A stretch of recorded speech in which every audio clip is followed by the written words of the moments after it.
Welcome! In front of me is a Redmi 13 and today I'll show you how you can enable power saving mode on this phone. So to get started, you want to pull down your notifications by swiping down from the top of the screen and then swipe down once again to extend the list of toggles. In here you will find battery saver on one of the pages. For me it is on the first one right over here.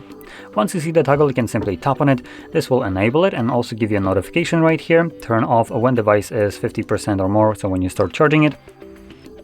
So it does give you this kind of notification, and additionally there's a couple of things happening in the background to preserve that battery. So most importantly, your device might disconnect from Wi-Fi and mobile data when you're not using it, and that would result in you not getting notifications from apps that require said connection. Now, once you're done with the power saving mode, you can turn it off by tapping on the toggle once again.